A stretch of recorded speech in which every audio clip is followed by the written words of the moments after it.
Hello বন্ধুরা, আমরা আলিপুরদুয়ারে হোটেলে আর কি এক সপ্তাহ ছিলাম। তো এটা হচ্ছে 20 তারিখের ভিডিও। 20 তারিখে আমরা সকালবেলা ঘুম থেকে উঠে মানে যখন এটা বেরোচ্ছিলাম তখন আর কি শুরুটা আর কি এটা ছিল। বেরিয়ে আমরা প্রথমে একটু খাবারের খোঁজে বেরিয়েছিলাম। সকালে মানে রাত্রের দিকে খুব বৃষ্টি হয়েছে এদিকে। এখন সকালে উঠে দেখছি রাস্তাঘাট আবার সব শুকিয়ে গেছে। রাত্রে কিন্তু বেশ ভালো বৃষ্টি হচ্ছে এখানে, বেশ ভালো জোরে। তো প্রথমে চা খেতে এসেছিলাম ওই নেপালদার দোকানে, কারণ এখানে এসে আমাদের পরিচিত হয়ে গেছে। তো আমরা লাল চা খাই। তো চাটা খেয়ে এসে বামদাদার আর কি কিছু রিপোর্ট করানোর ছিল, তো সেই জন্য আমরা একটা ডায়াগনস্টিক সেন্টারে গেছিলাম। এখানে ওই জিনিস ছিল, তো ওখানে গিয়ে সব রিপোর্ট করতে দিয়ে আসলাম। তারপরে আমরা আর কি আমাদের ঘর ভাড়া দেখতে গেছিলাম, আর সেটা হচ্ছে কামাখ্যাগুড়িতে। তো সেখানে গিয়ে একটা খাবারের দোকানে আমরা খেতে বসেছি। তো অনেক কিছু খাবার দিয়েছে, কচু শাক, আলু ভাতে, ডাল, আলু ভাজা, তারপরে একটা সবজি ছিল, তার সাথে ছিল চিকেনটা খুব ভালো খেতে লেগেছিল।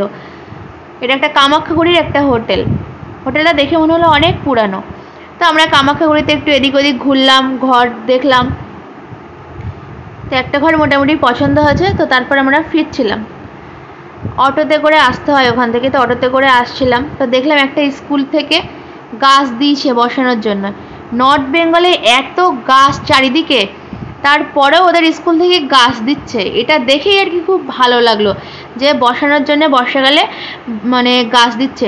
আর আমাদের এইদিকে কলকাতার দিকে এত স্কুল, তা আমি কখনো কিন্তু এখন কিন্তু দেখিই না। আগে দেখতাম দিতে, যে গাছ বসানোর জন্য, এখন গাছ দিতেই দেখি না। আর আমাদের কলকাতা দেখি তো অনেক গাছ কম, তাও তো দেখি না যে একটু গাছ বসানোর জন্য এত আর কি উৎসাহী হতে। তো এইদিকে স্কুলগুলোতে দেখলাম যে মানে সব স্টুডেন্টকে গাছ দিয়েছে, তারা বাড়ি নিয়ে যাচ্ছে বসানোর জন্যে। মানে এটা দেখে সত্যি খুব ভালো লাগলো। আর সবাই স্কুল থেকে বাড়ি যাচ্ছিলো নীল সাদা ইউনিফর্ম পরে। তো আমাদের ছোটোবেলার কথা মনে পড়ছিল, কারণ ছোটোবেলায় আমাদের স্কুলের ড্রেসটাও এটাই ছিল। তো সেটা দেখে সত্যি খুব মানে ভালো লাগলো, পুরনো দিনের কথা আর কি মনে পড়ছিল। আর আমরা অটোতে করে আসছিলাম, আর চারদিকটা একটু করে ভিডিও করছিলাম আমি। আর সত্যি একদম আমাদের স্কুল লাইফের কথা আমার মনে পড়ছিল। আর এদিকে বেশ অনেক দূরে বাড়ি, আর সব টিনের বাড়ি, ম্যাক্সিমাম টিন দিয়ে বাড়ি। তো ভালো লাগলো বেশ। তো ওখান থেকে এসে বামদাদের রিপোর্টগুলো নিতে আমরা বেরিয়েছিলাম। তারপরে একটু ফুচকা আর মোমো খেলাম, তারপর ঘরে চলে এসেছি এখন।